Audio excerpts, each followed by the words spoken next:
Welcome into Duval Daily, presented by GenJag.com. I'm Jordan Lugo. Thanks so much for tuning in here on Wednesday, May 17th. We do have OTAs kicking back off for the Jaguars next week, but right now, in a little bit of a lull in between rookie minicamp and OTAs, today we're going to look at 5 ways the Jaguars can improve upon their 2022 season in 2023, right? In 2022, you saw them come out to a hot start, getting off to a 2-1 start, really beating down the Chargers and the Colts in weeks 2 and 3. Then they went on a massive slump only to regain their heat, right? Down the stretch. They pulled off a massive string of victories in a row, and they punched their ticket to the playoffs by winning the AFC South crown in week 18. They beat the Chargers in a miraculous comeback, down 27 points, and fell just short in Kansas City in the divisional round of the playoffs, which is where the Jaguars will be trying to get past in 2023. They're going to try to get past that divisional round, get past the championship round. Their ultimate goal is to be playing in that game in February, and for them to do that, they're going to have to show improvement in 2023. I've got 5 ways I think the Jaguars can show improvement in 2023. Got a couple bonuses as well. We'll start it off with turning pressures into sacks. Right, the Jaguars were one of the teams in the league that led the league in pressures last year. One of the highest pressure percentages on passing plays in the league, but middling when it came to getting quarterbacks on the ground, and they did improve upon their ability to sack quarterbacks down the stretch during that run where they were winning games and punching their ticket to the playoffs. But they still weren't doing it quite enough. And I think how you can improve that is getting multiple pass rushers winning on the same rep. You definitely need to see that. Last year, I think a lot of times you would have one guy being able to beat his man, and then with all these athletic quarterbacks, the guy gets in the backfield, quarterback makes a move, makes a miss, avoids the sack, and if there's no one else there to clean it up, you're not going to rack up a sack, right? I think the Jaguars need more guys winning on the same down in clear pass rushing situations.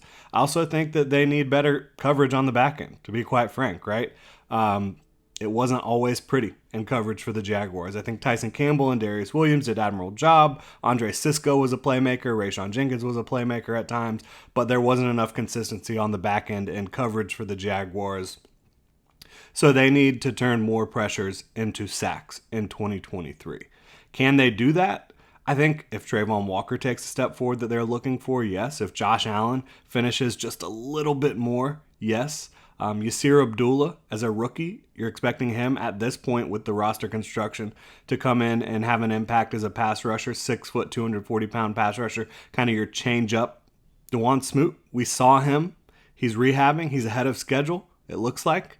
Could you bring him back and have an impact at some point in the 2023 season as a pass rusher? Bottom line is the Jaguars need to turn more pressures into sacks. They need to get home more in 2023 if they want to have the type of defense that can really get off the field and help Trevor Lawrence in this offense a little bit more often.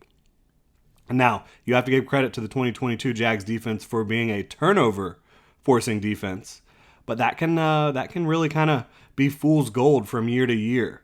Turnover performances are not generally very sticky. Now, Mike Caldwell's defense is all about forcing turnovers, so perhaps they'll be able to do that again, but you don't want to rely solely on turnovers. You want to be more consistent against the pass, and you want to be able to get home more with these sacks.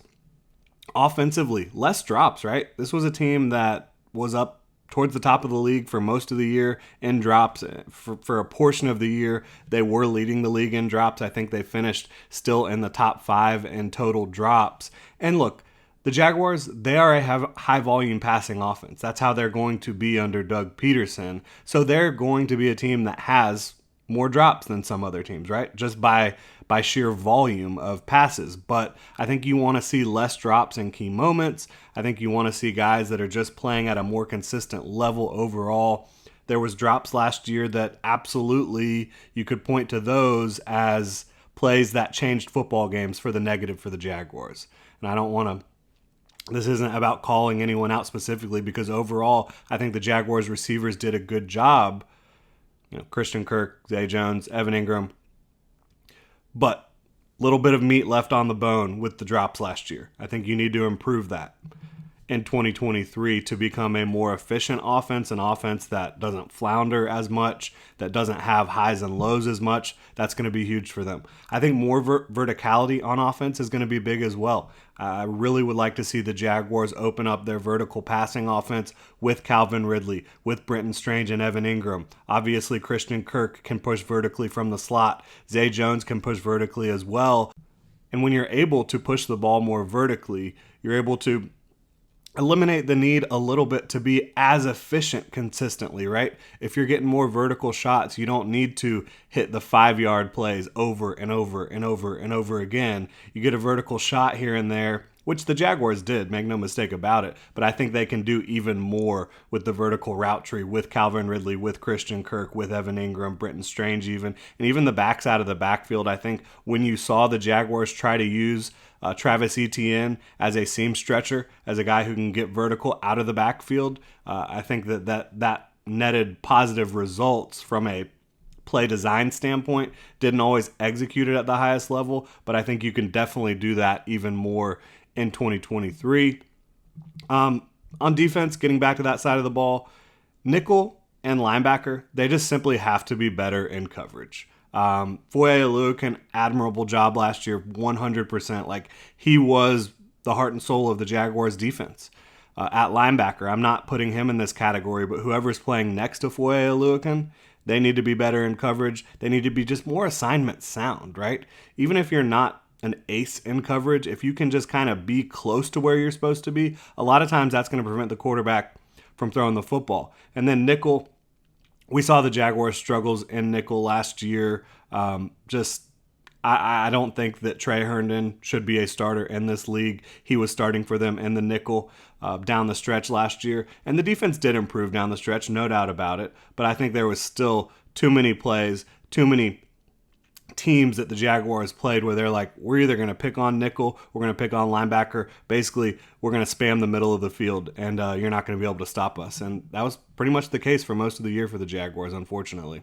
They need to improve in that regard in a major way. And finally here, last of my 5 points, and then I do have a couple little bonus things. Trevor Lawrence. He was in his first year with Doug Peterson. Took him a while to really hit his stride because it was basically his rookie year for all intents and purposes. Definitely his rookie year in an NFL offense.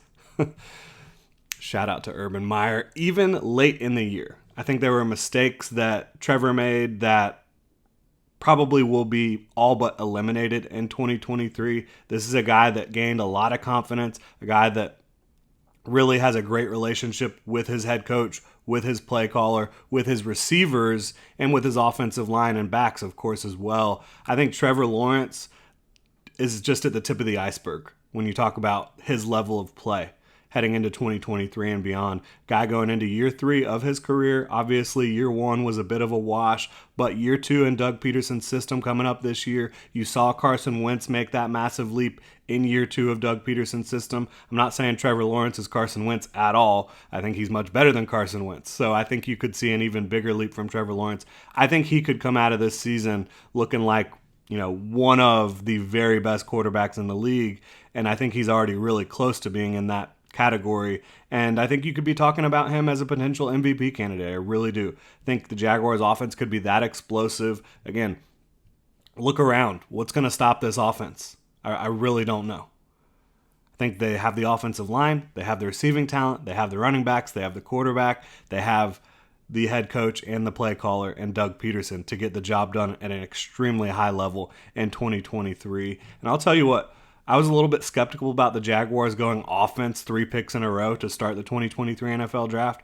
I think you might have to just accept the fact that you're not going to stop the Kansas City Chiefs consistently, or the Cincinnati Bengals, or even the Buffalo Bills, Philadelphia Eagles. Maybe you just need to keep up. Maybe you need to be the team that puts their foot on the gas instead of being a team that's trying to slow them down. And of course, you're not giving up on defense, right? You're still going to try to make plays and get off the field on defense. But to invest in your offense, I think, is to invest in Trevor Lawrence and to invest in the side of the ball that generally leads to more wins. If you're investing, let's put it this way. If you have the best offense in the league, I think you have a chance to win every single game. If you have the best defense in the league, but you don't have a great offense, you're not making it past many teams in the playoffs. I firmly believe that. I think you have to have offense in the modern league. Yes, defense helps, but if you do not have a great offense, you're not making it to the ultimate game. That's the bottom line. And so I appreciate the Jaguars kind of pushing their chips into that side of the ball this year, and we'll see how it plays out. A couple more things.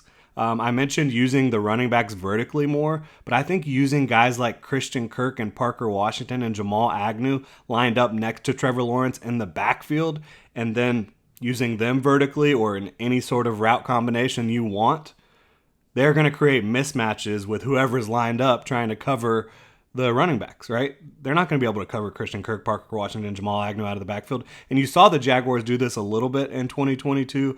I'm not saying that they need to spam this, but I think doing that a little bit more really opens up things for Trevor Lawrence in the offense and really puts pressure on opposing defenses. And finally, the Jaguars have talked about this a little bit. More Devin Lloyd attacking, whether that be as a 3-4 outside linebacker, a blitzer, whatever it may be. I think getting him running forward a little bit more is going to really help. And I don't think he's necessarily going to be a liability in coverage throughout his career. I do think he was swimming against the current a little bit at times last year, just kind of in over his head. And you can't blame him, right? Missed a lot of training camp with that injury, basically missed all of training camp, if we're being honest, and then was forced into the starting lineup from the get-go. And that's a tough assignment for any rookie, for sure.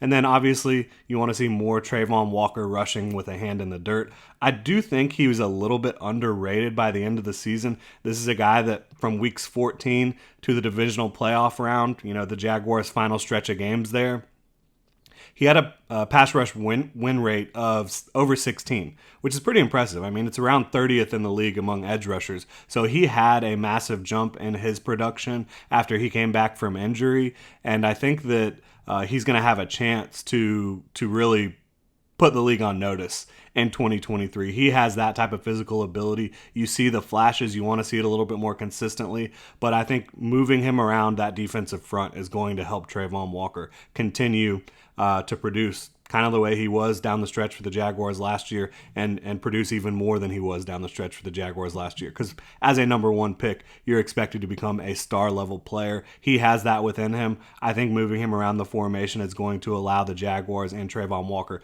to unlock his ultimate potential. But that's going to do it here. Thank you so much for tuning in to Duval Daily. If you enjoy the content here and you're looking for more NFL content, please check out Pro Football Daily on YouTube, my new channel where I'm focusing more on league-wide topics, talking about different things from around the NFL.